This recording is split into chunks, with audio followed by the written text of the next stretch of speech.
तो welcome to Shukla study point. आप सभी का स्वागत है आपके अपने YouTube channel Shukla study point में। मैं शिवम शुक्ला आप सभी दोस्तों का हार्दिक स्वागत करता हूं। दोस्तों बहुत बहुत स्वागत है आप सभी का। चलिए फटाफट से एक बार वीडियो को लाइक और शेयर कर दीजिएगा। आज की वीडियो के अंतर्गत न्यू मॉडल पेपर पर चर्चा करने वाले हैं। पॉलिटिकल साइंस के बारे में चर्चा करेंगे। पॉलिटिकल साइंस अर्थात राजनीति शास्त्र या फिर राजनीति विज्ञान, जो भी आप कह सकें। BA प्रथम सेमेस्टर के लिए बात करने वाला हूँ, मतलब BA फर्स्ट सेमेस्टर के बारे में चर्चा होनी है। BA फर्स्ट सेमेस्टर में कुछ विश्वविद्यालयों ने ऑब्जेक्टिव टाइप की परीक्षा रखी है, कुछ ने लिखित रखी है। तो लिखित का मॉडल पेपर ऑलरेडी पहले से अब उपलब्ध करवा दिए हैं हमने, तो उसको आप लोग जरूर देख लीजिएगा। हालांकि लिखित वाला एक आध मॉडल पेपर और आपको दे दूंगा ताकि आपको और दिक्कत ना हो, जिसमें बस मेरे अगर मॉडल पेपर आप लगातार सभी को देख लिए तो आपका काम एक प्रकार से अच्छा हो जाएगा और आप लगभग 60+ नंबर जो है एक प्रकार से बड़े आसानी से 3-4 वीडियो 5 वीडियो देखने के बाद में ही ला सकते हैं। ठीक, तो ये बात ध्यान रखेंगे। BA प्रथम सेमेस्टर की यहाँ पर बात करने वाला हूँ। ऐसे ही प्रश्न आपके परीक्षा में छपेंगे। अगर आपकी परीक्षा जो है ऑब्जेक्टिव होने वाली है तो उसको लेकर के ये वीडियो आपके सामने प्रस्तुत कर रहा हूँ। यहाँ पर ऑब्जेक्टिव टाइप, यहाँ पर देखेंगे ऑब्जेक्टिव लिखा है, तो यहाँ पर ऑब्जेक्टिव टाइप के प्रश्नों पर चर्चा की जाएगी। लेकिन यहाँ पर आपको बता दूं, अगर आपकी परीक्षा चाहे लिखित होनी है चाहे ऑब्जेक्टिव होनी है, दोनों लोगों के लिए यहाँ पर जानकारी मिलेगी, मतलब इन्फॉर्मेटिव वीडियो होने वाली है। तो दोनों लोगों छात्राएं देखें, चूंकि सिलेबस जो है दोनों का वही है, मतलब सिलेबस लगभग सभी विश्वविद्यालय का सेम है। सिलेबस सभी विश्वविद्यालय का आपका सेम रहेगा, जानकारी भी सेम रहेगी, प्रश्न भी लगभग यही पूछे जाएंगे। तो आप परेशान मत होइएगा, आप लोग आसानी से पढ़ें। आप किसी भी विश्वविद्यालय से हैं, अगर आप पेपर का नाम क्या है, पेपर का नाम आपको बता दूं मेरे भाई, पेपर का नाम क्या है, पेपर का नाम है नेशनल मूवमेंट, मतलब Indian national movement and constitution of India, मतलब भारतीय राष्ट्रीय कांग्रेस एवं भारत का संविधान, ये पेपर का नाम है। सिलेबस वगैरह पूरा हमने डिस्कस कर दिया है, पूरा हमने बताया कि किस प्रकार से सिलेबस है आपका, उस सिलेबस को विस्तार से समझा भी दिया है। तो अगर आपने नहीं समझा अभी तक सिलेबस को, तो उस सिलेबस जा करके देख लीजिए पहले। उसके बाद में लिखित वाला मॉडल पेपर भी, उसमें हमने बहुत सारी जानकारी आपको दी है। और आज की वीडियो के अंतर्गत तो बहुत ज़्यादा जानकारी आपको मिलेगी। मोस्ट इंपॉर्टेंट लगभग इसमें जो है 150 से ज़्यादा प्रश्न आपको देने का प्रयास रहेगा। बीच बीच में कुछ ऐसे प्रश्न भी रहेंगे जो कि प्रीवियस ईयर में पूछे गए हैं पिछले वर्षों में बहुत सारे। ठीक है, तो क्योंकि 2018 से ही ऑब्जेक्टिव टाइप की परीक्षा हो रही है बहुत सारे विश्वविद्यालयों में। ठीक, चलिए प्रारंभ करते कक्षा को बिना समय गंवाए। तो अभी हिंदी की क्लास हो रही थी, आप सभी लोगों ने देखा होगा, बड़े उसमें हमने जो है कबीरदास के बारे में जो है उनकी पहली चीज़ें बता दी, मतलब जो गुरुदेव को अंग का व्याख्या पूरी बता दी है। अब कल जो है रात 8 बजे गुरुदेव को अंग की व्याख्या उसमें बताई जाएगी। आइए बात करते हैं पहला प्रश्न, मतलब ये पहली स्लाइड आपके सामने प्रस्तुत है। पहला प्रश्न पॉलिटिकल साइंस का, ये पहला प्रश्न है कि भारत में प्रथम स्वतंत्रता आंदोलन कब जो है हुआ था। मोस्ट इंपॉर्टेंट प्रश्न है, भारत में प्रथम स्वतंत्रता आंदोलन कब हुआ था, मतलब प्रथम स्वतंत्रता आंदोलन कब हुआ था सभी को पता होगा। ऑप्शन ए 1830, बी है 1857, सी है 1860। इसका करेक्ट आंसर सभी को पता होगा, ऑप्शन नंबर बी क्या है भाई, 1857 में प्रथम स्वतंत्रता संग्राम भारत का प्रारंभ हो जाता है। अगला प्रश्न क्या है, ईस्ट इंडिया कंपनी भारत में व्यापार करने के उद्देश्य से पहली बार कब आई, क्या बताएं फटाफट से। ईस्ट इंडिया कंपनी जो थी भारत में व्यापार करने के उद्देश्य से पहली बार कब आई। सबसे पहले एक बार बता दूं, आप सभी लोगों को मैं 3-4 सेकंड का समय दूंगा, मतलब ऑप्शन पढ़ूंगा, उसी ऑप्शन पढ़ने में आप जो है सोच करके आप गेस लगाने का प्रयास करें। ठीक, चूँकि आपको भी समय मिलना चाहिए कि हाँ जो है आप भी जो है अपने प्रश्न का उत्तर आप में सोचें कि हो सकता है आप जानते हो। तो ईस्ट इंडिया कंपनी भारत में व्यापार करने के उद्देश्य से पहली बार कब आई। ऑप्शन ए है 16 नवंबर, मतलब नवंबर 1600, दिसंबर 1605, बी ऑप्शन, सी ऑप्शन दिसंबर 1600 और डी ऑप्शन अप्रैल 1857। करेक्ट आंसर क्या होगा इसका, करेक्ट आंसर क्या होगा, ऑप्शन नंबर सी, दिसंबर का महीना था 1600 ईस्वी में ईस्ट इंडिया कंपनी भारत में व्यापार करने के उद्देश्य से पहली बार आई थी। ठीक, अगला प्रश्न है आपका कि इल्बर्ट बिल कब पारित हुआ। मोस्ट इंपॉर्टेंट प्रश्न है, इल्बर्ट बिल कब पारित हुआ, एग्जाम्स में छप सकता है प्रश्न, रट लीजिए मेरे प्यारे दोस्तों इस प्रश्न को। इल्बर्ट बिल जो था वह कब पारित हुआ। ऑप्शन ए दिया है 1883, ऑप्शन बी दिया है आपको 1833, ऑप्शन सी दिया 1863। क्या करेक्ट आंसर होगा इसका, करेक्ट आंसर होगा आपका 1883 ईस्वी में, अर्थात ऑप्शन ए। ठीक है, 1883 ईस्वी में इल्बर्ट बिल जो हुआ था वो पारित हुआ था। अगला प्रश्न है आपके सामने, भारत में ईस्ट इंडिया कंपनी का शासन कब समाप्त हुआ, ये बताएं। भारत में ईस्ट इंडिया कंपनी का शासन कब समाप्त हुआ था। आई तो कब थी, 1600 ईस्वी में दिसंबर के महीने में। समाप्त कब हुआ, सन 1857 में, बी ऑप्शन 1877 में, सी ऑप्शन 1885 में, डी ऑप्शन 1895 में। सबसे पहले आपको बता दूं कि जब 1857 की क्रांति हुई थी उसी समय से ही वायसराय के हाथों से जो है कमान जो है वहाँ की महारानी ने संभाल ली थी। ठीक है, 1857 में जो है ब्रिटिश क्राउन के हाथ में जो है सत्ता चली गई थी और वो लोग जो है शासन हम लोगों पर कर रहे थे। तो ऑप्शन इसका ए करेक्ट होगा। और भी कुछ प्रश्न, जैसे आपसे प्रश्न पूछ सकता है कि बंगाल विभाजन कब हुआ था। आपसे भी प्रश्न पूछ सकता है एग्जाम से बंगाल विभाजन के बारे में, बंग भंग जो कहा जाता है। तो बंगाल विभाजन कब हुआ था? तो बंगाल विभाजन जो हुआ था आपका 1905 ईस्वी में बंगाल का विभाजन हुआ था। आपसे प्रश्न पूछा जा सकता है कि महारानी विक्टोरिया को भारत की सामग्री कब और किस एक्ट के तहत घोषित किया गया था? सामग्री मतलब होता है कि सम्राट की पत्नी को सामग्री कहा जाता है। तो कब जो है, तो कब घोषित किया गया था? जो है रॉयल टाइटल एक्ट आया था, रॉयल टाइटल एक्ट 1876 ईस्वी में जो है महारानी विक्टोरिया जो थी वो भारत की सामग्री घोषित कर दी जाती हैं। आपसे प्रश्न एग्जाम से बन सकता है कि भारतीय राष्ट्रीय कांग्रेस की स्थापना किसने करी थी? तो भारतीय राष्ट्रीय कांग्रेस की स्थापना किसने करी थी? ए ओ ह्यूम ने करी थी। ए ओ माने ह्यूम माने क्या होता है? एक व्यक्ति है ए ओ ह्यूम। ए माने होता है एलन ऑक्टेवियन। तो एलन ऑक्टेवियन ह्यूम ने भारतीय राष्ट्रीय कांग्रेस की क्या करी थी? सर्वप्रथम स्थापना करी थी। भारतीय राष्ट्रीय कांग्रेस के जो प्रथम अध्यक्ष थे वो कौन थे? व्योमेश चंद्र बनर्जी अर्थात WC बनर्जी थे। ठीक, तो ये बात आपकी क्लियर हो गई। 1885 ईस्वी में कांग्रेस जो है भारतीय राष्ट्रीय कांग्रेस की स्थापना होती है। प्रथम अधिवेशन इसका 28 दिसंबर 1885 ईस्वी को बम्बई के गोकुलदास तेजपाल कॉलेज में हुआ था। 31 दिसंबर तक जो है चला था, 28 दिसंबर से शुरू हुई थी और 31 दिसंबर तक ये एक प्रकार से क्या चला था? अधिवेशन, प्रथम अधिवेशन जो था वो चला था। सबसे पहले अध्यक्षता किसने करी थी? इन्हीं व्योमेश चंद्र बनर्जी ने ही करी थी। कांग्रेस पार्टी के गठन के पीछे बहुत सारे कारण उत्तरदायी हैं, जो कि एक प्रकार से कई जो है उस समय बनी थी जब कांग्रेस पार्टी, तो उसके कई कारण थे। अब वो कारण वगैरह तो उसमें हमने बता रखे हैं, तो आप लोग उसको देख लीजिएगा जो अगली वीडियो है। ठीक, आगे बढ़ते हैं हम नेक्स्ट स्लाइड पे और उसके बारे में समझते हैं। तो इस प्रकार से इन्फॉर्मेटिव वीडियो अब देखें आप, जैसे कि इसमें हमने पहले जो आपके सामने लिखी हुई स्लाइड में जो प्रश्न है इनकी व्याख्या तो बता ही रहा हूँ, इनके बारे में बता रहा हूँ। इसके साथ ही साथ आपको जो पिछले साल कुछ मतलब जो प्रीवियस ईयर मतलब जो पूछे गए प्रश्न हैं उनसे भी कैसे प्रश्न मतलब पूछे गए हैं और कैसे आगे बन सकते हैं, या फिर और इम्पोर्टेंट बातें बीच बीच में बताता हुआ चलता हूँ, ताकि आपको बहुत सारी जानकारी एक ही वीडियो के अंतर्गत एक ही स्थान पर मिले। तो ऐसा आप जो है पूरे यूट्यूब पर शायद कहीं पर ना मिल रही हो आपको सारी जानकारी, लेकिन मैं आपको एक प्रकार से विधिवत जानकारी, फैक्ट जानकारी और बहुत ज़्यादा मटेरियल एक ही वीडियो के देने मतलब अंदर देने का प्रयास करता हूँ। अगर यही वीडियो आप लगातार 2 से 3 बार देख लेते हैं तो विश्वास मानिए मेरे प्यारे दोस्तों, आपके दिमाग में सारे प्रश्न क्लिक कर जाएंगे। बस मेरे को सुनना है, आसानी से सुनिए और जो प्रश्न यहाँ पर लिखे हैं इनको तो देखिए। अगर नहीं देख पा रहे तो सुनिए, आप ईयरफोन लगा करके आसानी से बगल में फ़ोन रख दीजिए, केवल सुनते जाइए और 2 से 3 बार विश्वास मानिए सुन लेंगे तो आपसे एक भी प्रश्न छोड़ करके नहीं जाएगा। ओके, अगला प्रश्न आपके सामने क्या है? दांडी मार्च का तत्कालीन उद्देश्य क्या था?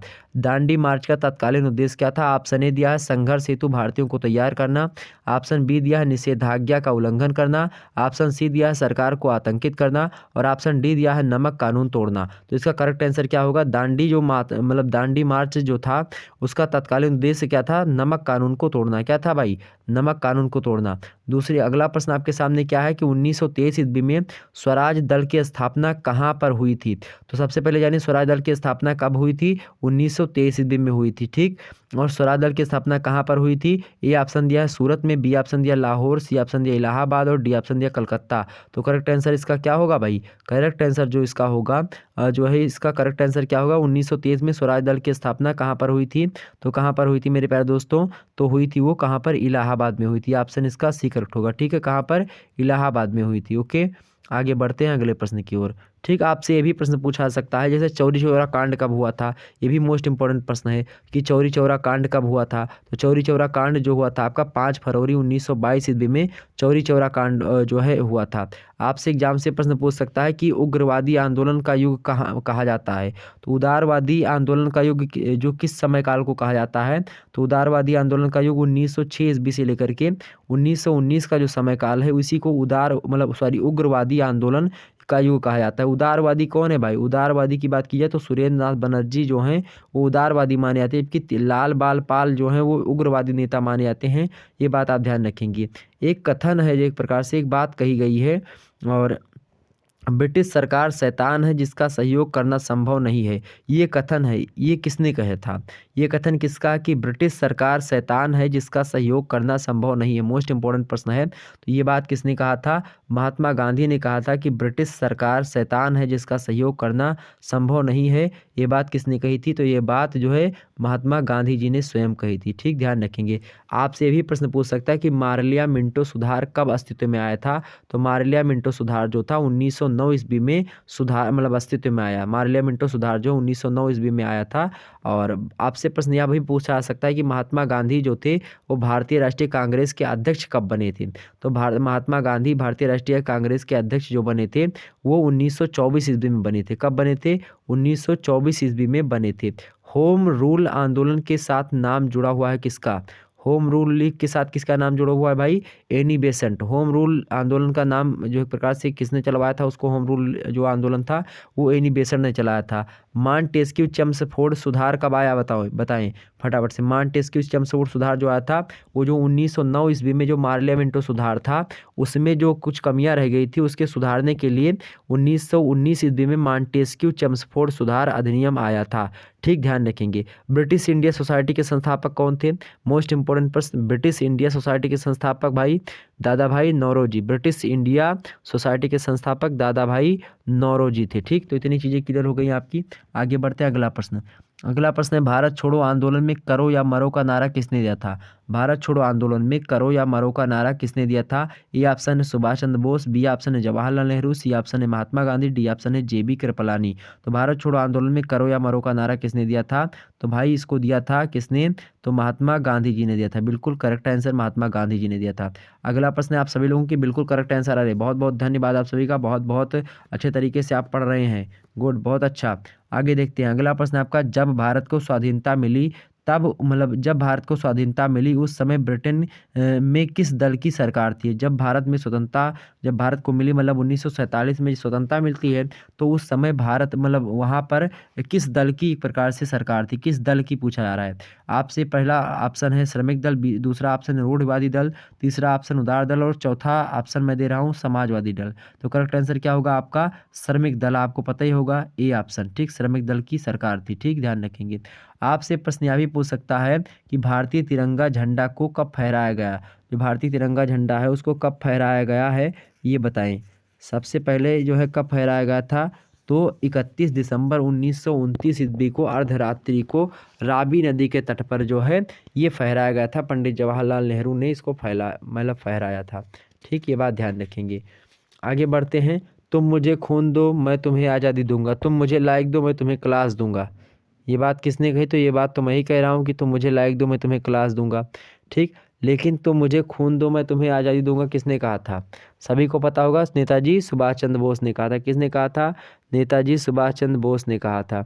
अच्छा ये बताओ कि 30 अप्रैल की जो 1908 ईस्वी की जो बात है, 30 अप्रैल 1908 ईस्वी में मुजफ्फरपुर में जज जो थे किंग्सफोर्ड की गाड़ी पर बम जो फेंका था वो किसने फेंका था? किंग्सफोर्ड की गाड़ी पर बम किसने फेंका था भाई? तो किसने फेंका था? खुदीराम बोस ने फेंका था। जलियांवाला बाग स्थान कहाँ पर है इस समय? जलियांवाला बाग जो स्थान है वो कहाँ पर है भाई? अमृतसर में है। ये सब प्रश्न एग्जाम से बन सकते हैं। साइमन कमीशन के अध्यक्ष कौन थे? साइमन कमीशन के अध्यक्ष कौन थे भाई? सर जॉन साइमन ही साइमन कमीशन के अध्यक्ष थे। इसीलिए इसका नाम साइमन कमीशन जो पड़ा। साइमन कमीशन भारत आया था। ठीक आगे पढ़ते हैं अगला प्रश्न। 37 नंबर प्रश्न यहाँ पर देखेंगे। 37 नंबर यहाँ पर ये नोटेड होगा क्या? 37 नंबर, चलिए कोई दिक्कत की बात नहीं है। यहाँ पर देखिए इसको। चलिए प्रश्न आपका क्या है कि भारतीय राष्ट्रीय कांग्रेस ने पूर्ण स्वराज का प्रस्ताव किस अधिवेशन में पारित किया था? तो भारतीय राष्ट्रीय कांग्रेस ने पूर्ण स्वराज का प्रस्ताव किस अधिवेशन में पारित किया था? ए ऑप्शन है दिल्ली अधिवेशन में, बी ऑप्शन है लाहौर में, सी ऑप्शन इस्लामाबाद और डी ऑप्शन है कलकत्ता अधिवेशन में। तो इसका करेक्ट आंसर क्या होगा भाई? ऑप्शन बी लाहौर अधिवेशन में जो है भारतीय राष्ट्रीय कांग्रेस ने पूर्ण स्वराज का प्रस्ताव जो है पारित कर दिया था लाहौर अधिवेशन में। ऑप्शन इसका बी करेक्ट है। अगला प्रश्न आपके सामने है कि भारत छोड़ो आंदोलन प्रारंभ हुआ था।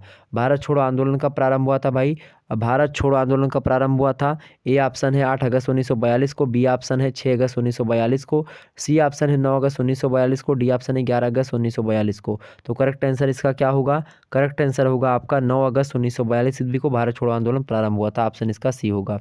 अगला प्रश्न है करो या मरो का नारा किसने दिया था? तो करो या मरो का नारा हमने आपको पहले ही अभी बता दिया कि गांधी जी के द्वारा दिया गया था, महात्मा गांधी। अगला प्रश्न है फूट डालो राज करो, मतलब फूट डालो शासन करो की नीति किसने अपनाई थी? तो अंग्रेजों ने अपनाई थी। किसने अपनाई थी? अंग्रेजों ने। ऑप्शन इसका बी करेक्ट है। ठीक है, आगे बढ़ते हैं। तो ये सब प्रश्न आपको पता ही थे पहले से कुछ प्रश्न। आगे बढ़ते हैं, बड़ी आसानी से समझने का प्रयास करते हैं। अगला प्रश्न आपके सामने आ चुका है स्क्रीन पर। फटाफट से एक बार वीडियो को लाइक करें जितने भी लोग देख रहे हैं। बहुत ही मज़ा आ रहा होगा, बहुत मेहनत करने के बाद में क्वेश्चन तैयार किया जाता है मेरे प्यारे दोस्तों, ध्यान रखेंगे। ओके, चलिए पहला प्रश्न है कि ब्रिटिश मंत्रिमंडल मार्च 1946 ईस्वी के सदस्य थे। ऑप्शन ए दिया है सर मतलब स्टेफोर्ड क्रिप्स, बी ऑप्शन दिया है लॉर्ड पैथिक लॉरेंस, और सी ऑप्शन दिया है ए बी अलेक्जेंडर, और डी ऑप्शन दिया उपर्युक्त तो सभी। तो बिल्कुल करेक्ट आंसर है आप सभी का उपर्युक्त सभी, ऑप्शन इसका डी करेक्ट है। अगला प्रश्न है कैबिनेट मिशन के तहत संविधान सभा के सदस्यों की संख्या कितनी थी? कैबिनेट मिशन के तहत संविधान सभा के सदस्यों की संख्या कितनी थी? चलिए बताएं। ऑप्शन ए दिया है 289, ऑप्शन बी दिया है 389, ऑप्शन सी दिया है 299 और ऑप्शन डी दिया है 399। करेक्ट आंसर क्या होगा? करेक्ट आंसर इसका क्या होगा? 389 सदस्य थे। किसमें? कैबिनेट मिशन के तहत संविधान सभा जब बनी थी तो उसमें 389 389 सदस्य थे। ऑप्शन इसका बी करेक्ट है। संविधान सभा की पहली बैठक कब हुई? चलिए बताएं फटाफट से, सभी को पता होगा। ए ऑप्शन दिया है 9 दिसंबर 1946, बी ऑप्शन दिया है 10 दिसंबर 1946, सी ऑप्शन दिया 11 दिसंबर 1946 और डी ऑप्शन दिया 12 दिसंबर 1946। संविधान सभा की प्रथम बैठक कब हुई थी? तो संविधान सभा की जो प्रथम बैठक हुई थी 9 दिसंबर 1946 ईस्वी को होती है। ऑप्शन इसका ए करेक्ट है। अगला प्रश्न, संविधान सभा का अस्थायी अध्यक्ष कौन था? अस्थाई मतलब होता है कि जो बना था, हमेशा रहे। तो अस्थाई अध्यक्ष कौन थे? ऑप्शन ए दिया नेहरू, बी दिया पटेल, सी दिया राजेंद्र प्रसाद, डी दिया सच्चिदानंद सिन्हा। तो भैया देखिए, सबसे पहले संविधान सभा का जो अस्थाई सदस्य थे सच्चिदानंद सिन्हा, और जो अस्थाई सदस्य थे वो कौन थे संविधान सभा के? वो डॉक्टर राजेंद्र प्रसाद ही थे। कौन थे? डॉक्टर राजेंद्र प्रसाद थे। आपसे एग्जाम से प्रश्न पूछे कि संविधान सभा की कार्रवाई जो थी वो कब प्रारंभ हुई? तो कार्रवाई संविधान सभा की 13 दिसंबर 1940 से प्रारंभ हो जाती है। संविधान सभा का प्रारूप तैयार किसने किया था? आपसे पूछा जा सकता है प्रश्न। तो बी.एन. राव ने संविधान सभा का प्रारूप तैयार किया था। प्रारूप समिति के अध्यक्ष कौन थे? तो डॉक्टर अंबेडकर जो थे वो मतलब भीमराव अंबेडकर जिनको कहते हैं आप, वो प्रारूप समिति के अध्यक्ष थे। और प्रारूप समिति का गठन कब किया गया था? तो प्रारूप समिति का गठन जो किया गया था 29 अगस्त 1947 ईस्वी को प्रारूप समिति का गठन किया था, जिसके अध्यक्ष कौन थे? तो जो है भीमराव अंबेडकर थे। उसका जो है प्रारूप किसने बनाया था संविधान सभा का? तो वो बी.एन. राव ने बनाया था। बी.एन. राव जो थे वो प्रारूप समिति के सलाहकार थे, संविधान निर्मात्री सभा के सलाहकार थे। प्रारूप समिति ने अपनी रिपोर्ट संविधान सभा को कब सौंपी थी? जानते हैं बात? तो कब सौंपी थी? 21 फरवरी 1948 ईस्वी को प्रारूप समिति ने अपनी रिपोर्ट संविधान सभा को सौंप दी कि हाँ संविधान जो है लगभग बन चुका है। ये बातें बता दी थी। भारत की संविधान निर्मात्री सभा के अध्यक्ष कौन थे? संविधान निर्मात्री सभा के अध्यक्ष जो थे वो भीमराव अंबेडकर ही थे। अब बात ध्यान रखेंगे। भारत का संविधान पूर्ण रूप से बनकर के कब तैयार हुआ? अभी प्रश्न बन सकता है आपसे। तो कब बनकर के तैयार हुआ? 26 नवंबर 1949 को, 50 को ना बोलेंगे, 26 नवंबर 1949 को भारत का संविधान पूर्ण रूप से बनकर के तैयार हुआ। लागू कब हुआ? तो लागू कुछ जो है वो उसी दिन हो गए थे, लेकिन पूर्ण रूप से लागू 26 जनवरी को किया गया, क्योंकि 26 जनवरी को ही जो है झंडा फहराया गया था रावी नदी के तट पर। इसीलिए उस डेट को याद करने के लिए 1930 में फहराया गया था, तो वो उसको याद करने के लिए संविधान लागू किया गया 26 जनवरी 1950 ईस्वी को। ठीक, ये बात आपको ध्यान होनी चाहिए। ठीक, इतनी चीज़ें क्लियर हो गई। आगे बढ़ते हैं।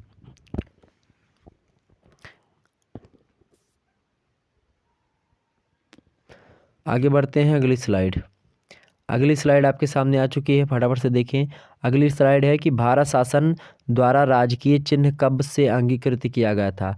क्या पूछा गया? भारत शासन द्वारा राजकीय चिन्ह कब से अंगीकृत किया गया था? ए ऑप्शन दिया 15 अगस्त 1948 ईस्वी से, बी ऑप्शन है 26 जनवरी 1950, सी ऑप्शन है 24 जनवरी 1950 और डी ऑप्शन है 24 जनवरी 1930। तो करेक्ट आंसर इसका क्या होगा?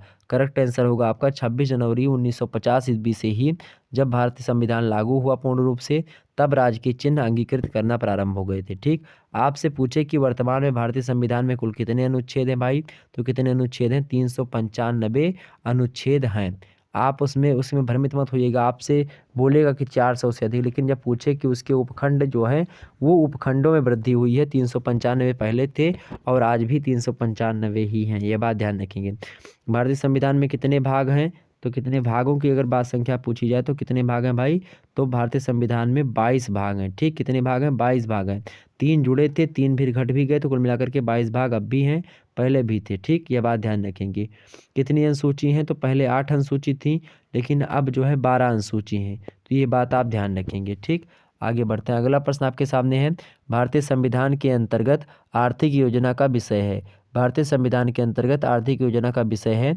ए ऑप्शन दिया है संघ सूची में, बी ऑप्शन दिया राज्य सूची में, सी ऑप्शन है समवर्ती सूची में और डी ऑप्शन है उपरोक्त में से कोई किसी में नहीं। करेक्ट आंसर इसका क्या होगा, समवर्ती सूची में। तो भारतीय संविधान के अंतर्गत आर्थिक योजना का विषय संघ सूची के पास भी है और राज्य सूची के पास भी, यानी समवर्ती सूची में है। ठीक, अगला प्रश्न है आपके सामने, भारत एक गणतंत्र है, इसका अर्थ है। तो भाई गणतंत्र है, इसका अर्थ क्या है। ऑप्शन ए दिया है भारत में वंशानुगत शासन नहीं है, बी ऑप्शन है संसदीय शासन नहीं है, और डी सी ऑप्शन है ए तथा बी दोनों, और डी है उपरोक्त में से कोई नहीं। तो करेक्ट आंसर इसका क्या होगा, भारत में वंशागत शासन नहीं है, यही जो है एक प्रकार से भारत का गणतंत्र होने का प्रमाण है। अगर कोई जो है देश में अगर वंशानुगत शासन होता है, मतलब जो देश का मुखिया अर्थात राष्ट्रपति जो है उसका चुनाव ना होता हो, वह वंशानुगत पद्धति पर आधारित हो, तो उस वह देश गणतंत्र नहीं कहलाएगा। अब भारत में बात की जाए तो यहाँ पर राष्ट्रपति का चुनाव होता है, और जब राष्ट्रपति का चुनाव होता है तब यहाँ पर ये भारत जो है वो कैसा है, वो एक गणतंत्र है। अगला प्रश्न आपके सामने है कि संविधान की प्रस्तावना आरंभ होती है। संविधान की प्रस्तावना आरंभ होती है। ऑप्शन ए दिया है जनतंत्र शब्दों से, प्रजातंत्र शब्दों से, और सी ऑप्शन दिया हम भारत के लोग शब्दों से, या फिर उपरोक्त में से कोई नहीं। तो भारतीय संविधान की प्रस्तावना जो शुरू होती है be the people of India, अर्थात हम भारत के लोग, यहाँ से शुरू होती है। ऑप्शन इसका सी करेक्ट होगा। ठीक है, तो be the people of India मतलब हम भारत के लोग, भारत को एक संपूर्ण प्रभुत्व संपन्न धर्मनिरपेक्ष पंथ है, ये सब बताने का एक प्रकार से ये चीज़ें बताई गई हैं उसमें। अब भारत को धर्मनिरपेक्ष राज्य कौन वर्णित करता है, तो भारत को धर्मनिरपेक्ष राज्य बताता कौन है, भारत धर्मनिरपेक्ष होगा, भारत का कोई अपना धर्म नहीं होगा, ये बात कहाँ पर लिखी गई है, तो भारत के प्रस्तावना में ही लिखी गई है। ठीक, ये बात आप ध्यान रखेंगे। तो आगे बढ़ते हैं और भी मुद्दों को हम समझने का प्रयास करते हैं। ठीक, आगे बढ़ते हैं। अगला प्रश्न आपके सामने कि भारत में राजनीतिक सत्ता का प्रमुख स्रोत है।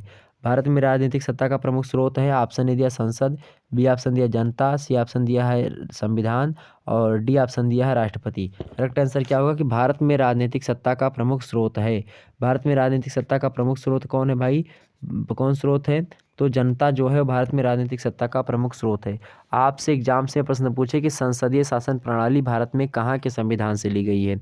मोस्ट इंपॉर्टेंट प्रश्न है, संसदीय शासन व्यवस्था जो है भारतीय संविधान में कहाँ से ली गई है, तो कहाँ से ली गई है, ब्रिटेन से ली गई। किससे, ब्रिटेन से। संसदात्मक शासन व्यवस्था कार्यपालिका किसके द्वारा नियंत्रित होती है, तो किसके द्वारा नियंत्रित होती है, ये विधायिका के द्वारा नियंत्रित होती है।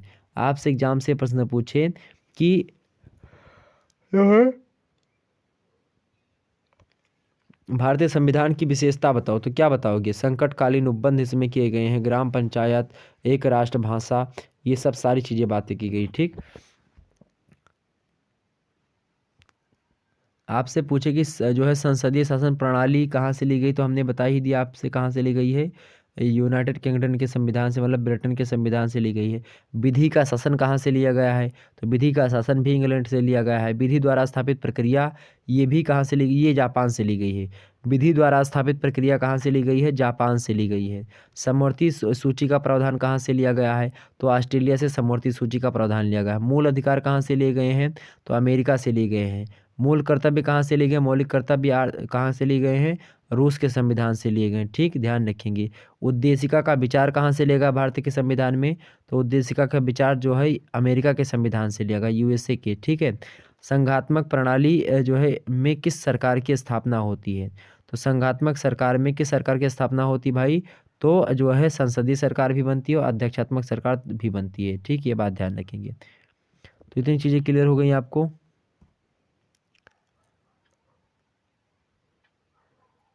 आगे बढ़ा जाए।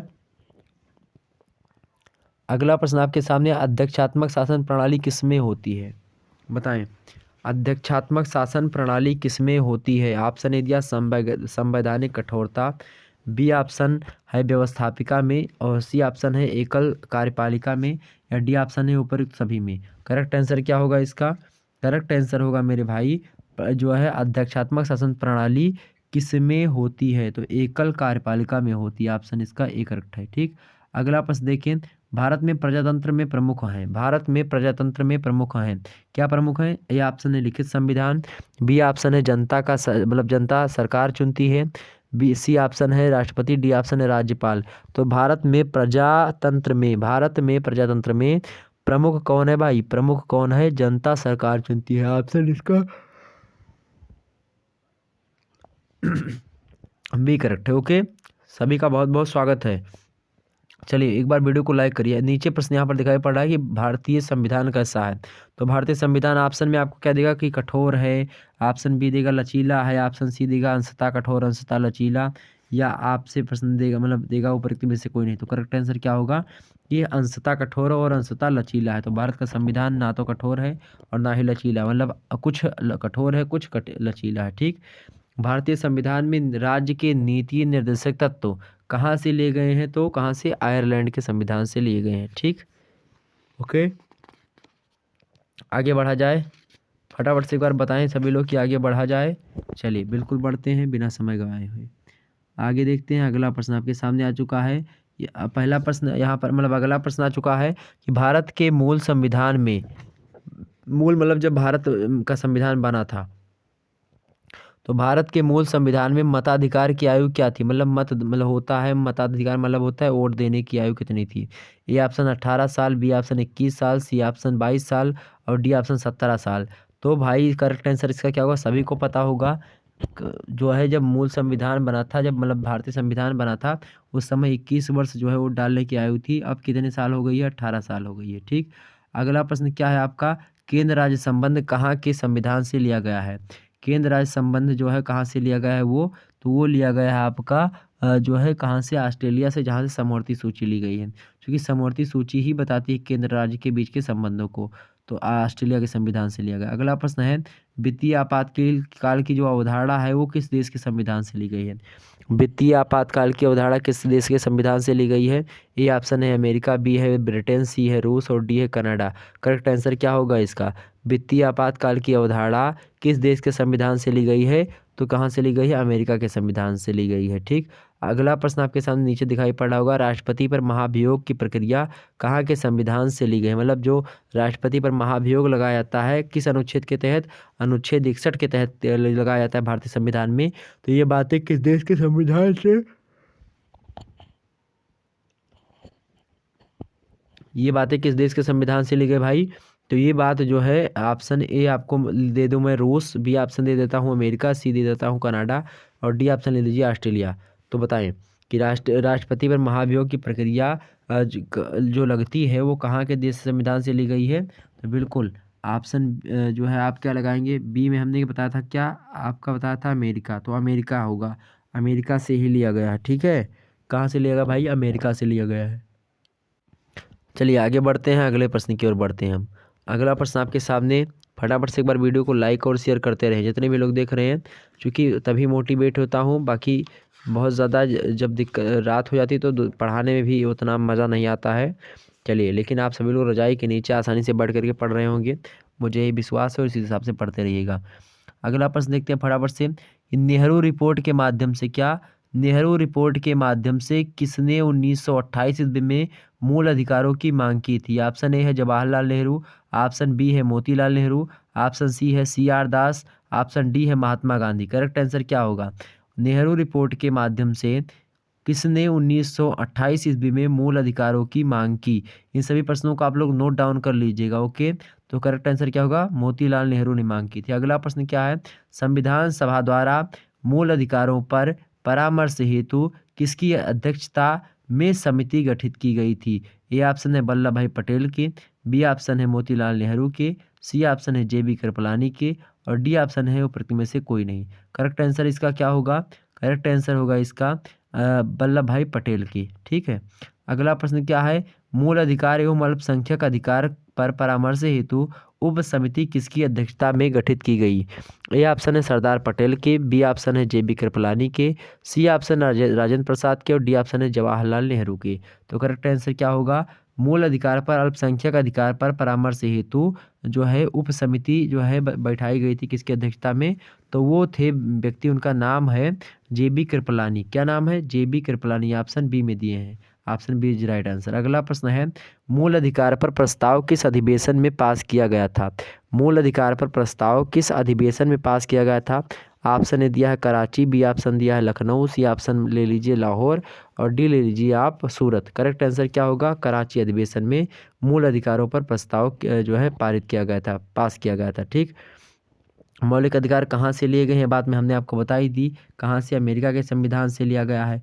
नीति निषेध तत्व आयरलैंड के संविधान से लिया गया है। ठीक, ध्यान रखेंगे। अब भारत के नागरिकों को 6 प्रकार के मौलिक अधिकार प्राप्त हैं।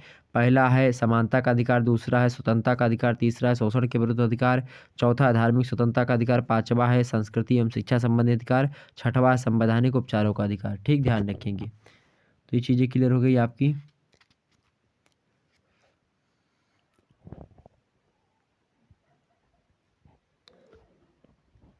सबसे पहले आपसे ये भी प्रश्न पूछ सकता है कि मूल अधिकारों का सर्वप्रथम विकास कहाँ पर हुआ? सबसे पहले जो है मूल अधिकारों का जो विकास हुआ है कहाँ पर हुआ है भाई? ब्रिटेन में हुआ। कहाँ पर हुआ है? ब्रिटेन में हुआ है। ओके, आगे बढ़ते हैं अगले प्रश्न की ओर। अगला प्रश्न आपके सामने है कि संपत्ति के मौलिक अधिकार को कब समाप्त किया गया? मतलब संपत्ति का अधिकार पहले क्या हुआ करता था? मौलिक अधिकार हुआ करता था। तो ये प्रश्न आपसे बन रहा है कि संपत्ति का जो अधिकार है उसको एक विधिक अधिकार अर्थात कानूनी अधिकार कब पारित किया गया? अर्थात संपत्ति के अधिकार को मौलिक अधिकार से कब हटाया गया, कब समाप्त किया गया? ऑप्शन ए दिया 1978 में, बी ऑप्शन दिया है 1976 में, सी ऑप्शन दिया है 1979 में, डी ऑप्शन दिया है 1980 में। करेक्ट आंसर इसका क्या होगा? तो संपत्ति के मौलिक अधिकार को हटाया गया है कब? 1978 ईस्वी में। कब? 1978 ईस्वी में 44वां संविधान संशोधन हुआ था। उसी संविधान संशोधन में मौलिक अधिकार को इसको हटा दिया गया था। अगला प्रश्न है आपके सामने, कौन मूल अधिकार के अंतर्गत नहीं आता है? कौन मूल अधिकार के अंतर्गत नहीं आता है? ए ऑप्शन दिया स्वतंत्रता, बी ऑप्शन है समानता, सी ऑप्शन है शोषण और डी ऑप्शन है संपत्ति। तो अब संपत्ति नहीं आती है, बाकी शोषण के विरुद्ध अधिकार, समानता का अधिकार, स्वतंत्रता का अधिकार ये सब है। ऑप्शन इसका डी करेक्ट होगा। अगला प्रश्न है भारतीय संविधान कौन सा अधिकार नहीं प्रदान करता है? ए ऑप्शन है आपका समान आवास का अधिकार, बी ऑप्शन है स्वतंत्रता का अधिकार, सी ऑप्शन है समानता का अधिकार और डी ऑप्शन है उपरोक्त में से कोई नहीं। तो इसका करेक्ट आंसर क्या होगा? इसका करेक्ट आंसर होगा ए ऑप्शन, समान आवास का अधिकार ये नहीं प्रदान करता। ये कोई मौलिक अधिकार नहीं, समान आवास का अधिकार कि सबको जो है आवास समान होगा, ये अधिकार नहीं मतलब ये कोई मौलिक अधिकार नहीं है। अगला प्रश्न है सूचना का अधिकार है। ए ऑप्शन दिया मूलाधिकार मतलब मौलिक अधिकार, बी ऑप्शन दिया है विधिक अधिकार, सी ऑप्शन दिया है नीति तत्व और डी ऑप्शन दिया मौलिक कर्तव्य। तो सूचना का अधिकार कैसा अधिकार है भाई? सूचना का अधिकार जो है वो विधिक अधिकार है। कैसा अधिकार है? एक विधिक अधिकार मतलब एक कानूनी अधिकार है। तो सूचना का अधिकार एक कानूनी अधिकार है। आपसे एग्जाम से प्रश्न पूछ सकता है कि मौलिक अधिकारों का संरक्षक कौन है? तो मौलिक अधिकारों का संरक्षक कौन है भाई? न्यायपालिका ही मौलिक अधिकारों की संरक्षक है। आपसे प्रश्न पूछ सकता है कि मौलिक जो है भारतीय नागरिकों के मौलिक अधिकारों का वर्णन अनुच्छेद कहाँ से लेकर के कहाँ तक किया गया है? तो अनुच्छेद 12 से लेकर के 35 तक भारतीय संविधान में भाग 3 के अंतर्गत मौलिक अधिकारों को सम्मिलित किया गया है। भाग 4 में नीति निर्देशक सिद्धांत को रखा गया है जो कि आयरलैंड के संविधान से लिए गए हैं। 36 से लेकर के अनुच्छेद 51 तक भारतीय संविधान में नीति निर्देशक तत्वों को रखा गया है, भाग 4 कहा जाता है। आपसे एग्जाम से पूछे कि जो है मौलिक कर्तव्य को किस अनुच्छेद में रखा गया है? तो वो 51 के काम में रखा गया है, भाग 4 के काम में जो है उसको रखा गया है। आपसे पूछे एग्जाम्स में कि अस्पृश्यता अपराध अधिनियम कब पारित हुआ? तो अस्पृश्यता माने होता है अनटचबिलिटी। अनुच्छेद 17 जो है उसमें कहा गया अस्पृश्यता का अंत। तो अस्पृश्यता अपराध कब अधिनियम जो था वो कब पारित हुआ? आपसे प्रश्न पूछे तो आप क्या बताओगे? 1955 ईस्वी में अस्पृश्यता अपराध अधिनियम पारित किया गया था। ठीक, ध्यान रखेंगे। एक प्रश्न और इम्पोर्टेंट है कि मूल अधिकारों का समर्थन किसके द्वारा किया गया था? तो मूल अधिकारों का समर्थन जो किया गया था वो नेहरू रिपोर्ट के द्वारा मूल अधिकारों का समर्थन किया गया था। ये बात आप ध्यान रखेंगे। ओके, ये मोस्ट इम्पोर्टेंट प्रश्न है। आपसे पूछ सकता है प्रश्न कि विदेश यात्रा का अधिकार कैसा अधिकार है। तो विदेश यात्रा का अधिकार ये एक प्रकार से आपका मूल अधिकार है कि आप विदेश यात्रा वगैरह कर सकते हैं। ठीक, भारतीय संविधान मान्यता देता है किसका किसको मान्यता देता है। तो धार्मिक अल्पसंख्यकों को भी मान्यता देता है और भाषाई अल्पसंख्यक। तो भारत में धार्मिक अल्पसंख्यक भी हैं और भाषाई अल्पसंख्यक, दो प्रकार के अल्पसंख्यक होते हैं। तो ये चीज़ें क्लियर हो गई आपकी, ये चीज़ें क्लियर हो गई मेरे प्यारे दोस्तों। अच्छा ये बताइए, समान कार्य के लिए समान वेतन किसका अंग है। समान कार्य के लिए समान वेतन दिया जाएगा, ये बात मौलिक अधिकार है या मौलिक कर्तव्य है या आर्थिक अधिकार है या नीति निषेध सिद्धांत में बताया गया है। तो ये बातें नीति निषेध सिद्धांत में बताई गई है। समान कार्य के लिए समान वेतन जो है होना चाहिए, ये बात बताया गया है। आपसे प्रश्न एग्जाम से पूछे कि अंतर्राष्ट्रीय शांति तथा सुरक्षा का वर्णन किस अनुच्छेद में किया गया है। तो किस में किया गया है, अनुच्छेद 51 में ये बातें बताई गई है। ठीक, ये बात ध्यान रखेंगे। अनुच्छेद 43 में बताया गया है कि गाँवों में कुटीर उद्योगों के लिए विषय कि मतलब विषय में जो है वर्णन किया गया है, किसमें, अनुच्छेद जो है इसमें 43 में। ठीक, ये इंपॉर्टेंट जो है अनुच्छेद थे जो कि हमने आपको बता दिए। ठीक, ये बात ध्यान रखेंगे। और भी बहुत सारे अनुच्छेद हैं, तो ये आपको मैं बताता रहूँगा समय समय पर। समान नागरिक संहिता किसका अंग है, नीति निर्देशक सिद्धांत के बारे में ही बताया गया है। ठीक, ध्यान रखेंगे। तो यहाँ पर ये चीज़ें क्लियर हो गई। आगे बढ़ते हैं और भी प्रश्नों को समझने का प्रयास करते हैं। अगला प्रश्न आपके सामने, फटाफट से एक बार वीडियो को लाइक और शेयर करते रहिए जितने भी लोग देख रहे हैं। अगला प्रश्न आपके सामने क्या है, अगला प्रश्न आपके सामने आ चुका है कि भारत एक प्रभुत्व संपन्न राज्य है जिसका अभिप्राय मतलब जिसका क्या है। ए ऑप्शन दिया पूर्ण आज़ादी, बी ऑप्शन दिया आंतरिक तथा बाह्य मामलों में स्वतंत्रता, सी ऑप्शन है पंथ निरपेक्षता और डी ऑप्शन है उपरोक्त में से कोई नहीं। तो भारत एक प्रभुत्व संपन्न राज्य है जिसका अभिप्राय क्या होता है, आंतरिक तथा बाह्य मामलों में स्वतंत्रता ही क्या कहलाती है, प्रभुत्व संपन्न कहलाती है। मतलब कोई देश प्रभुत्व संपन्न है या नहीं है, इसका मतलब ये है कि वह देश अगर जो आंतरिक या बाहरी डिसीजन है वो अपने स्तर पर मतलब वहाँ की जनता के द्वारा बनाई गई सरकार अगर लेती है, खुद लेती है, किसी का दबाव नहीं रहता, किसी दूसरे देश का दबाव नहीं रहता, तो वो जो होता है वो एक प्रभुत्व संपन्न राज्य होता है। तो ऑप्शन इसका कौन सा करेक्ट होगा, बी करेक्ट होगा। पहला अगला प्रश्न इसके और आपके सामने आया स्क्रीन पर, भारतीय संविधान में व्यापक स्तर पर कब संशोधन हुआ। भारतीय संविधान में व्यापक स्तर पर कब संशोधन हुआ। ऑप्शन ए दिया है 1976 ईस्वी में 42वां संशोधन हुआ था तब। ऑप्शन बी दिया 1978 ईस्वी में 44वां संविधान संशोधन हुआ तब, या 2002 में जब 86वां संविधान संशोधन हुआ तब, या फिर इनमें से कोई नहीं। तो भारतीय संविधान में व्यापक स्तर पर संशोधन जो हुआ था वो 42वां संविधान संशोधन 1976 ईस्वी में हुआ था। तो 42 जो है 42th amendment of Indian constitution in 1976 में जो हुआ था, वो जब हुआ था तो एक प्रकार से इसी को क्या कहा जाता है, मिनी कॉन्स्टिट्यूशन कहा जाता है। भारत का लघु संविधान के नाम से जाना जाता है। 1976 ईस्वी में इंदिरा गांधी ने 42वां संविधान संशोधन किया और बहुत ज़्यादा अनुच्छेदों को जो है जोड़ा और बहुत ज़्यादा अनुच्छेदों को ख़त्म कर दिया। ठीक, इसी के अंतर्गत अगला प्रश्न देखते हैं, संविधान की आत्मा किसे कहा जाता है। संविधान की आत्मा अनुच्छेद 14 को, अनुच्छेद 16 को, अनुच्छेद 32 को या अनुच्छेद 51 को। करेक्ट आंसर क्या होगा, संविधान की आत्मा जो कहा जाता है अनुच्छेद 32 को कहा जाता है, क्योंकि अनुच्छेद 32 में क्या है, अनुच्छेद 32 में है जो है मौलिक अधिकारों के संरक्षण के संबंध में बातें बताई गई हैं और इसमें 5 प्रकार की रिट जारी करने की बात कही गई है। ठीक, अधिकार परीक्षा, प्रतिषेध लेख और बंदी प्रत्यक्षीकरण, मतलब जिसको जो है हेबियस कॉर्पस कहते हैं। तो ये सारी चीज़ें इसमें हैं। ये कितनी क्लियर हो गई। आगे देखते हैं, अगला प्रश्न आपके सामने है। अगला प्रश्न देखिए, 1976 ईस्वी में 42वें संविधान संशोधन द्वारा संविधान में क्या जोड़ा गया। तो 42वें संविधान संशोधन में 2 शब्द जोड़े गए थे, समाजवादी, पंथ निरपेक्ष और क्या, अखंडता। ये 3 शब्द शायद जोड़े गए थे। ठीक है, समाजवादी, पंथ निरपेक्ष और जो है अखंडता शब्द जोड़े गए थे। तो समाजवादी, पंथ निरपेक्ष, ये 2 शब्द जो हैं ये भारतीय संविधान में 1976 में जोड़े गए थे। 42वां संविधान संशोधन हुआ था, किसने किया था, तो इंदिरा गांधी ने करा था। ठीक, ये बात आपको ध्यान में रखनी होगी। आगे बढ़ते हैं और भी मुद्दों को हम समझने का प्रयास करते हैं। बड़े ही आसानी से सारी चीज़ों को समझने का प्रयास शुक्ला स्टडी पॉइंट के द्वारा किया जाता रहा है। आप सभी लोग बहुत ही प्रकार समझिए कि जो है बहुत ही अच्छी चीज़ें हैं कि आप लोग लगातार पढ़ते रहते हैं और मैं पढ़ाता रहता हूँ।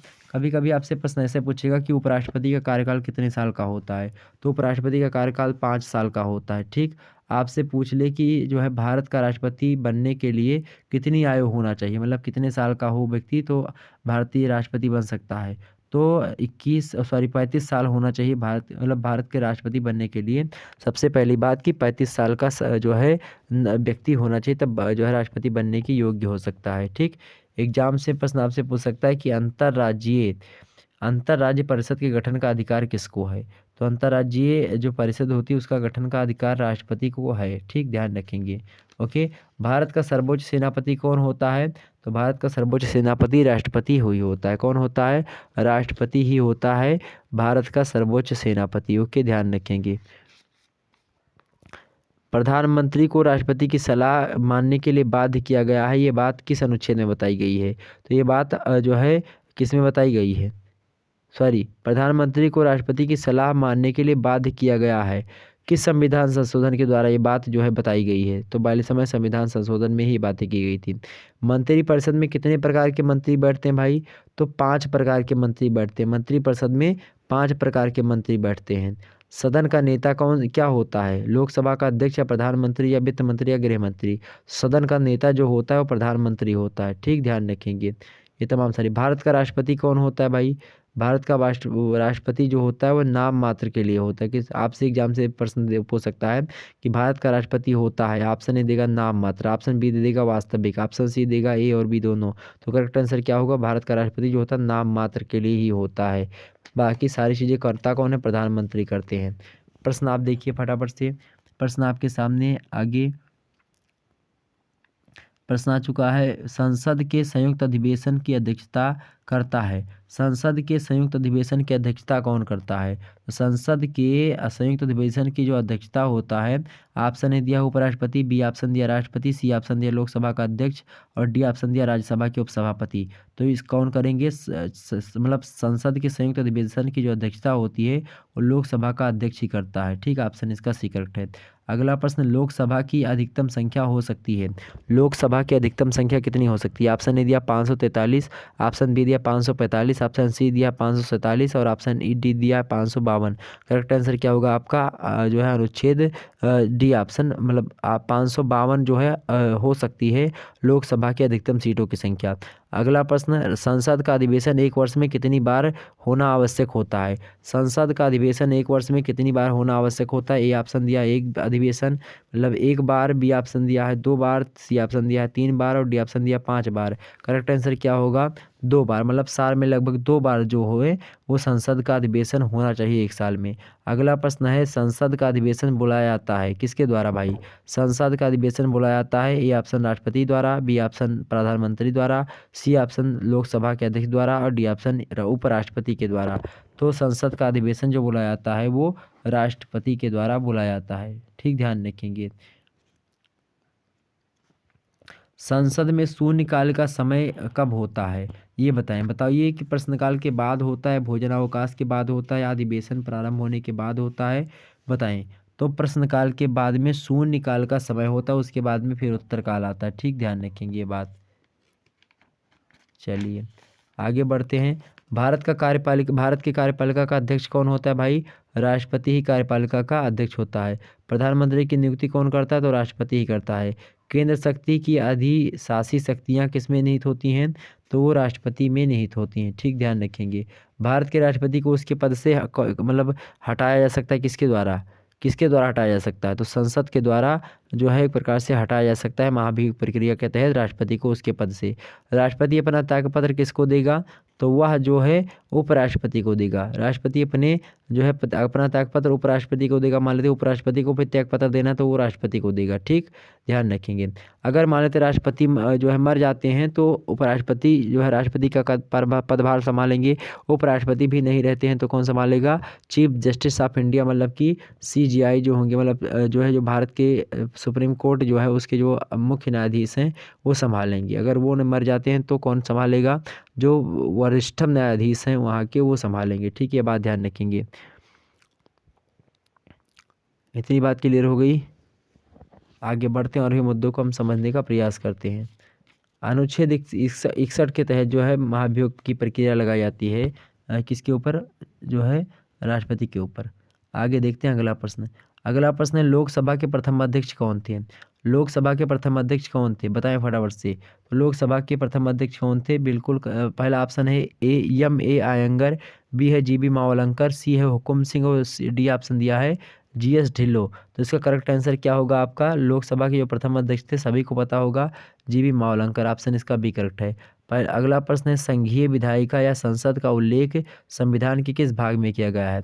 संघीय विधायिका या संसद का उल्लेख संविधान के किस भाग में किया गया है। ऑप्शन दिया भाग ए 2 भाग, और बी ऑप्शन दिया भाग 3, सी ऑप्शन दिया भाग 5 और डी ऑप्शन दिया है भाग 7।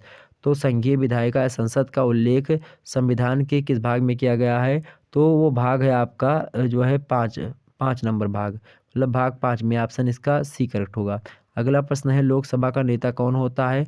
तो बिल्कुल सभी को पता होगा, ये ऑप्शन दिया है राष्ट्रपति, बी दिया प्रधानमंत्री, सी दिया अध्यक्ष, लोकसभा का अध्यक्ष जो होता है। तो लोकसभा का नेता कौन होता है भाई, तो लोकसभा का जो नेता होता है प्रधानमंत्री ही होता है मुख्य रूप से, ऑप्शन इसका बी।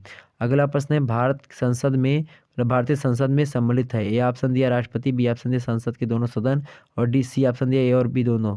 तो करेक्ट आंसर आपका क्या होगा, ए और बी दोनों, मतलब सी ऑप्शन, ठीक है। संसद में जो है लोकसभा राज्यसभा भी आती है और साथ ही साथ राष्ट्रपति भी आते हैं, ठीक। संसद में राज्यसभा में निर्वाचित होने की न्यूनतम आयु कितनी है।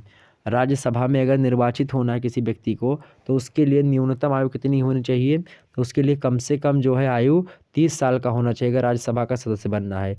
राज्यसभा जो है, राज्यसभा का सदन जो होता है वो कैसा होता है, वो अस्थाई सदन, राज्यसभा एक अस्थाई सदन होती है जबकि लोकसभा एक अस्थाई सदन होते हैं। लोकसभा जो होती है वो भंग भी हो सकती है, लेकिन राज्यसभा जो होती है वह कभी भंग नहीं होती है, ये बात ध्यान रखेंगे। लोकसभा सदस्यों की संख्या अधिकतम कितनी हो सकती है, तो अधिकतम जो है 552 हो सकती है, ठीक। लोकसभा के सदस्यों की संख्या। लोकसभा की बैठक समाप्त जो है कैसे की जाती है, लोकसभा की जो संसद है, मतलब लोकसभा की जो बैठक है किसके, मतलब कैसे समाप्त की जाती है, तो ये जो है स्थगन के द्वारा भी समाप्त होती है, विघटन के द्वारा भी समाप्त हो सकती है, और सत्रावसान अगर मतलब हो गया, सत्र खत्म हो गया तो भी जो है ये समाप्त हो सकती है। संसद के कितने अंग है आपसे पूछ सकता है, तो संसद के कितने अंग है भाई, संसद के 3 अंग है। पहला कौन सा है, लोकसभा, दूसरा कौन सा राज्यपाल, तीसरा कौन सा है राष्ट्रपति। तो आपसे पूछे संसद के कितने अंग है, तो कभी 2 मत मारिएगा, संसद के 3 अंग होते हैं, ठीक। राज्यसभा, लोकसभा और राष्ट्रपति, ठीक, ध्यान रखेंगे। राज्यसभा के सदस्य किसके द्वारा चुने जाते हैं, तो राज्यसभा के जो सदस्य होते हैं विधानसभा के द्वारा चुने जाते हैं, ठीक। इतनी चीज़ें क्लियर हो गई। भारत में लोकसभा का अध्यक्ष क्या क्या आता है भाई, चयनित किया जाता है भाई, उसका चुनाव होता है, ठीक, मनोनीत नहीं किया जाता है, ठीक। ये बात ध्यान रखेंगे। राज्यसभा का पदेन सभापति कौन होता है, राज्यसभा का पदेन सभापति कौन होता है, उपराष्ट्रपति जो होता है राज्यसभा का पदेन सभापति होता है। चलिए एक बार वीडियो को लाइक और शेयर कर, जितने भी लोग देख रहे हैं फटाफट से एक बार वीडियो को लाइक और शेयर कर दीजिएगा, ओके। चलिए आगे बढ़ते हैं और भी प्रश्न को हम जानने का प्रयास करते हैं। अगला प्रश्न आपके सामने है, राज्यों के विधानमंडल का उल्लेख संविधान के किस भाग में है। राज्यों के विधानमंडल का उल्लेख संविधान के किस भाग में है। ऑप्शन ए दिया है भाग 4 में, ऑप्शन बी दिया है भाग 5 में, ऑप्शन सी दिया है भाग 6 में और ऑप्शन डी दिया है भाग 7 में। करेक्ट आंसर क्या होगा, राज्यों के विधानमंडल का उल्लेख संविधान के किस भाग में दिया गया है। तो राज्यों के विधानमंडल का उल्लेख भारतीय संविधान की अगर बात की जाए तो भाग 6 में दिया गया है, ऑप्शन इसका जो है सी वाला करेक्ट है, भाग 6 में किया गया है। अगला प्रश्न कि किस अनुच्छेद में कहा गया है कि प्रत्येक राज्य के लिए एक विधानमंडल होगा। ऑप्शन ए दिया है 165 अनुच्छेद में, बी दिया है 168 में, सी दिया है 180 में और डी दिया है 182 में। तो करेक्ट आंसर इसका क्या होगा, करेक्ट आंसर इसका क्या होगा भाई, करेक्ट आंसर जो होगा वो होगा 168 ईस्वी में। अनुच्छेद 168 ईस्वी में कहा गया है, ऑप्शन बी, उसमें कहा गया है कि राज्य के लिए विधानमंडल, मतलब प्रत्येक राज्य के लिए एक विधानमंडल होगा। और ध्यान रखिए किसी किसी राज्य में विधान परिषद भी है, तो विधान परिषद जो होती है और विधानमंडल, ये मतलब विधानमंडल और सॉरी विधानमंडल के 2 अंग होते हैं, एक तो विधान परिषद और एक विधानसभा, ठीक है, ये बात ध्यान रखेंगे, इसके 2 अंग होते हैं विधानमंडल के। जैसे संसद होता है ना वहाँ पर उच्च स्तर पर कि लोकसभा राज्यसभा, वैसे विधानमंडल जो है राज्य स्तर पर होता है, और संसद जो होती है वो केंद्र स्तर पर होती है। ठीक, उसमें राज्यपाल शामिल, मतलब उसमें राष्ट्रपति शामिल होता है, इसमें राज्यपाल का एक प्रकार से जो है भूमिका होती है।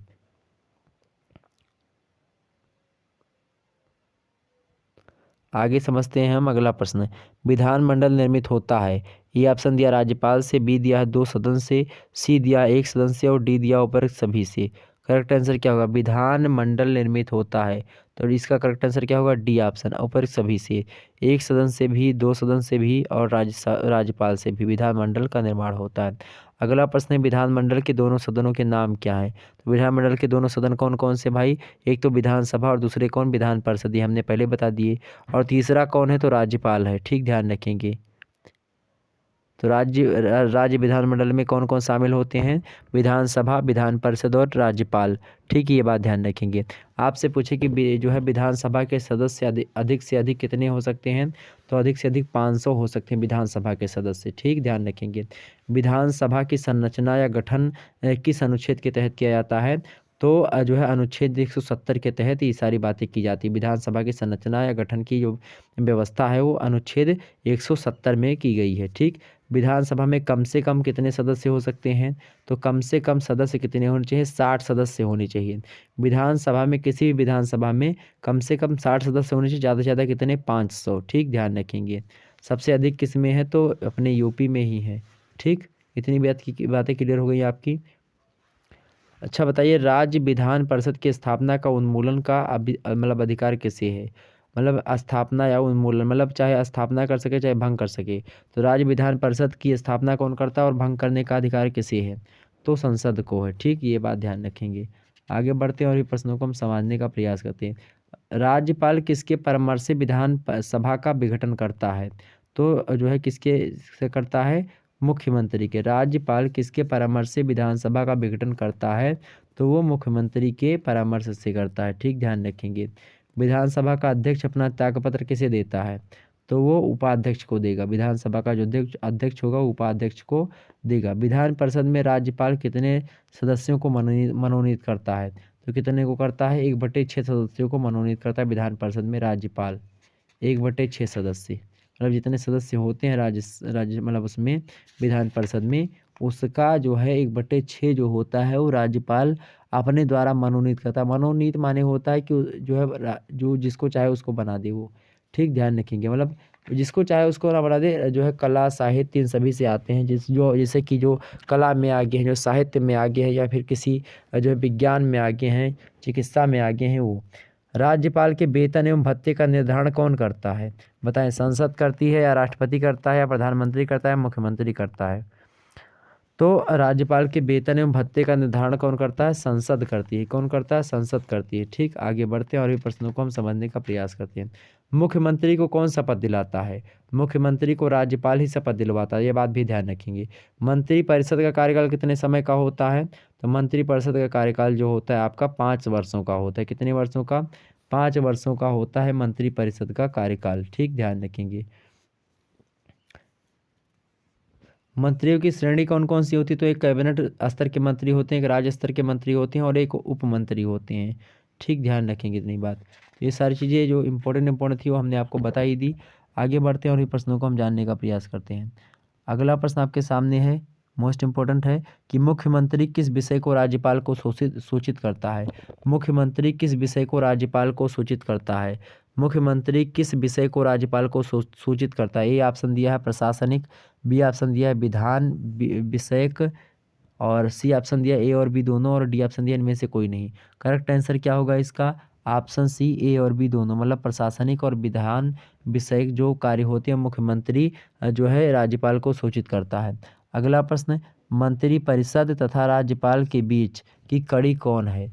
मंत्री परिषद तथा राज्यपाल के बीच की कड़ी कौन है? ए ऑप्शन दिया प्रधानमंत्री, बी ऑप्शन दिया मुख्यमंत्री, सी ऑप्शन दिया महान्यायवादी, और डी ऑप्शन दिया राष्ट्रपति। करेक्ट आंसर क्या होगा?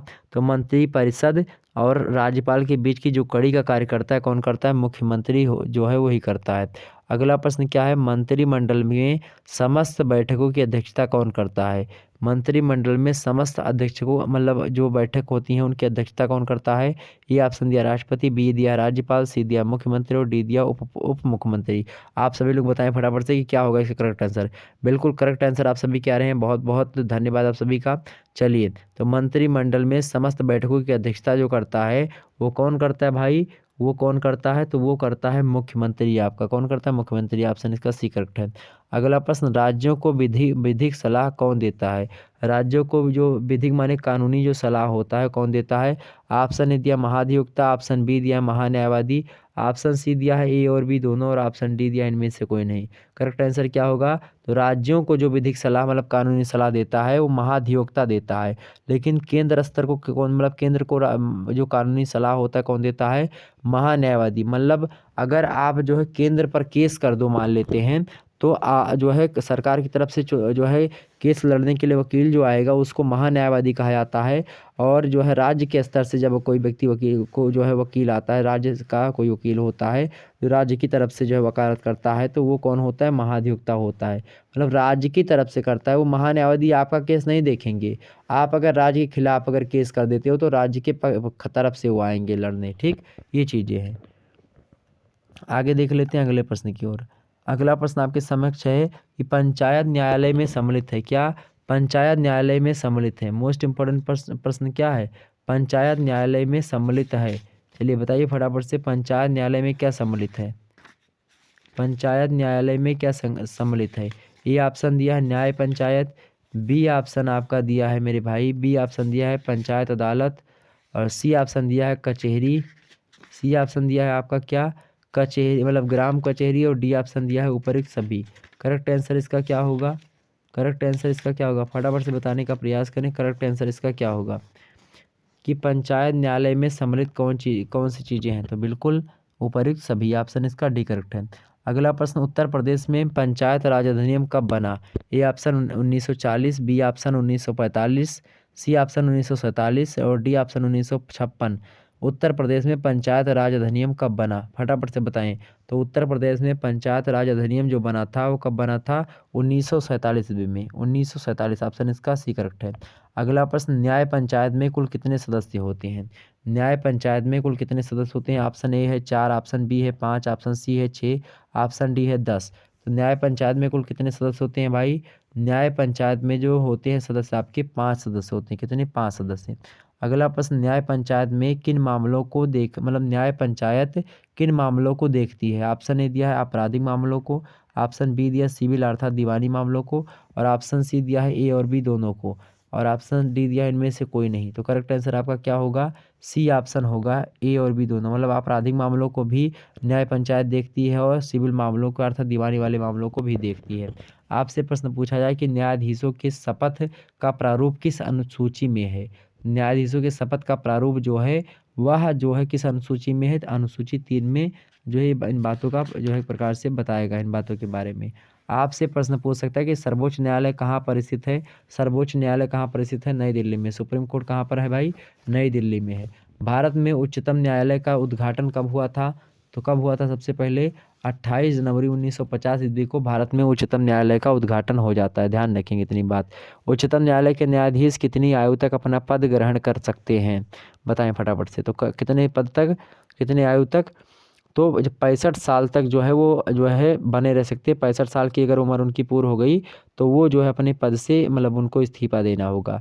ठीक, ये बात ध्यान रखेंगे। किस अनुच्छेद के तहत न्यायाधीश को हटाया जा सकता है, तो अनुच्छेद जो है 124 के 4 के तहत न्यायाधीश को हटाया जा सकता है। जो सुप्रीम कोर्ट का न्यायाधीश होता है उसको हटाया जा सकता है। ठीक, ध्यान रखेंगे। सर्वोच्च न्यायालय में मुख्य न्यायाधीश के अतिरिक्त कितने अन्य न्यायाधीश होते हैं, तो 30 अन्य न्यायाधीश, मतलब 30+1 चलता है। 3 मतलब 30+1 मतलब कि 30 अन्य न्यायाधीश होते हैं और एक मुख्य न्यायाधीश होता है भारतीय संविधान में। अच्छा बताएं कि भारतीय संविधान का संरक्षक कौन होता है। भारतीय संविधान का संरक्षक कौन है, सर्वोच्च न्यायालय अर्थात उच्चतम न्यायालय ही है। ठीक, ये बात ध्यान रखेंगे। तमाम सारी बातें और भी होती रहेंगी। भारत में कुल कितने उच्च न्यायालय हैं, मतलब कितने उच्च न्यायालय हैं भारत में, तो 24 उच्च न्यायालय हैं। मतलब जो राज्य स्तर की जो न्यायालय होती हैं उच्च न्यायालय जिनको कहा जाता है, मतलब हाई कोर्ट। भारत में कितने हाई कोर्ट हैं? 24 हाई कोर्ट हैं। सुप्रीम कोर्ट एक ही होता है, ठीक है, ये बात ध्यान रखिएगा। न्यायाधीशों के वेतन का प्रावधान किस अनुच्छेद में है? अनुच्छेद 221 में न्यायाधीशों के वेतन का प्रावधान किया गया है। न्यायाधीशों का स्थानांतरण कौन करता है भाई? कि न्यायाधीश यहाँ से यहाँ जाएं, कौन बदलता है? तो राष्ट्रपति बदलता है सब। मतलब उनकी नियुक्ति कौन करता है? राष्ट्रपति ही करते हैं, ठीक है, बात ध्यान रखेंगे। ओके। उच्च न्यायालय के न्यायाधीशों की संख्या कितनी है? उच्च न्यायालय के न्यायाधीशों की संख्या कितनी होती है? कितनी है संख्या? तो ये निश्चित नहीं किया जा सकती कि उच्च न्यायालय में कितनी जो है न्यायाधीशों की संख्या होती है, निश्चित नहीं किया जा सकता, ठीक। तो ये बात ध्यान रखेंगे। आपसे कभी पूछे तो आप बताएंगे निश्चित नहीं है, ठीक। न्यायाधीशों को हटाने का वर्णन किस अनुच्छेद में है? न्यायाधीशों को हटाने का वर्णन किस में है भाई? अनुच्छेद जो एक प्रकार 124 है उसके 4 में या फिर 2 के का में दिया गया है न्यायाधीशों को हटाने का वर्णन, हाई कोर्ट के बारे में, ठीक। मैं बता रहा हूँ हाई कोर्ट वाला ये है, और वो हमने जो सुप्रीम कोर्ट का बताया था इससे पहले। आगे देखते हैं, पारिवारिक न्यायालय सुनवाई किसका करता है? पारिवारिक न्यायालय जो होता है वो दहेज, उत्पीड़न, तलाक, इन सभी के बारे में जो है अगर कोई केस जाता तो वो देखता है। आगे देखते हैं अगले प्रश्न की ओर। अगला प्रश्न आपके सामने है कि देश की कुल जनसंख्या में जनजातियों की जनसंख्या कितनी है? देश की कुल जनसंख्या में जनजातियों की जनसंख्या कितनी है? ऑप्शन ए दिया 15%, ऑप्शन बी दिया है आपका जो है 8.40%, ऑप्शन सी दिया है 50%, ऑप्शन डी दिया 85%। देश की कुल जनसंख्या का जनजातियों की जनसंख्या कितनी है भाई? तो देश की जितनी जनसंख्या है उसका जो है 8.4% जो है जनजातीय लोग निवास करते हैं भारत में। आगे देखते हैं, असम में जनजातीय समाज में परिवार का मुखिया होता है। ए ऑप्शन दिया महिला होती है, बी ऑप्शन दिया पुरुष होता है, सी ऑप्शन दिया बुजुर्ग, या फिर डी ऑप्शन लड़के होते हैं। तो असम में जनजाति जो समाज है उसके परिवार का जो मुखिया होती हैं वो कौन होती हैं? महिलाएं होती हैं। अगला प्रश्न है, नॉर्थ ईस्ट जनजातीय क्षेत्रों में परिवार के उत्तराधिकारी होते हैं। ये ऑप्शन दिया है लड़का, बी ऑप्शन दिया लड़की, सी ऑप्शन दिया सबसे छोटी लड़की, बी ऑप्शन दिया वृद्ध महिला। तो नॉर्थ ईस्ट मतलब जो उत्तरी पूर्वी जनजातीय क्षेत्र हैं उनमें परिवार का जो उत्तराधिकार होता है वो मुख्य रूप से किसके पास होता है? छोटी लड़की, मतलब सबसे जो छोटी लड़की होती है उसके पास होता है। ऑप्शन इसका सी करेक्ट है। अगला प्रश्न, नॉर्थ ईस्ट के अतिरिक्त जनजातियों के लिए विशेष उपबंध किए गए हैं, यह व्यवस्था की गई है, किस अनुच्छेद के तहत की गई है? तो वो जो अनुच्छेद है कौन सा है भाई? अनुच्छेद 244 के तहत जो है नॉर्थ ईस्ट के अतिरिक्त जो अन्य जनजातीय इलाके हैं उनको विशेष उपबंध प्रदान किया गया है। चुनाव आयुक्त की नियुक्ति कौन करता है? तो चुनाव आयुक्त की नियुक्ति कौन करता है? तो वो राष्ट्रपति ही करता है, ठीक, ध्यान रखेंगे। नॉर्थ ईस्ट राज्य में जो है कौन शामिल है? तो असम, मेघालय, त्रिपुरा, ये सब जो है नॉर्थ ईस्ट के जो है राज्य हैं, ठीक, ये बात ध्यान रखेंगे। देश के प्रथम चुनाव आयुक्त कौन थे? देश के प्रथम चुनाव आयुक्त कौन थे भाई? सुकुमार सेन थे। कौन थे? सुकुमार सेन थे। ओके, ध्यान रखेंगे इतनी बातें। तो यहाँ तक कितनी चीज़ें क्लियर हो गई? बहुत सारी चीज़ें आज की वीडियो के अंतर्गत हमने समझी, जानी, और तमाम सारी चीज़ें आपको हमने बता दी। तो लगभग इतने प्रश्न हमारे जो थे वो कंप्लीट हो गए, और लगभग आपकी क्लास भी ओवर हो चुकी है अब। तो हमने इतने प्रश्नों को समझा, इसमें हमने बहुत सारे प्रश्नों को आपको बीच बीच में बता भी दिया, पूछा वैसे बीच बीच में, और बहुत सारे प्रश्न तो हमने यहाँ पर लिख करके आपके सामने दिखाने का प्रयास किया है, और बहुत सारे प्रश्न हमने बीच बीच में बताए हैं। तो एक बार 2 बार वीडियो को फिर से देख लीजिएगा, जितने भी लोग हमारे साथ जुड़े हुए हैं सभी लोग एक बार फिर से वीडियो को, अभी जैसे कि ओवर होती क्लास फिर कल जो है फिर से इस वीडियो को देख लीजिएगा, तब आपको ज़्यादा जो है बेनिफिट्स होगा, सारी बातें फिर से समझ में आ जाएंगी। ओके, तो चलिए फिर मिलते हैं हम नेक्स्ट वीडियो में, तब तक के लिए जय हिंद जय भारत। उससे पहले बता दूं कि हिंदी साहित्य की क्लास जो हुई थी उसको अगर आपने नहीं देखा तो देख लीजिएगा। अब कल फिर से हिंदी साहित्य की क्लास रात के 8 बजे आपकी होगी, उसमें विरह का जो विरह का अंग है, तो विरह का अंग जो है उसको देखने का प्रयास वहाँ पर किया जाएगा, ठीक। तो चलिए फिर मिलते हैं हम नेक्स्ट वीडियो में, तब तक के लिए जय हिंद जय भारत। आप सभी का बहुत बहुत धन्यवाद। Good night, I love you. Good night मेरे प्यारे दोस्तों, सभी लोगों को गुड नाइट, शुभ रात्रि सभी लोगों को। ओके, चलिए फटाफट से वीडियो को लाइक और शेयर अवश्य कर दीजिएगा। जो व्यक्ति लाइक नहीं किए हैं प्लीज़ वीडियो को लाइक कर दिया करिए। ओके, धन्यवाद।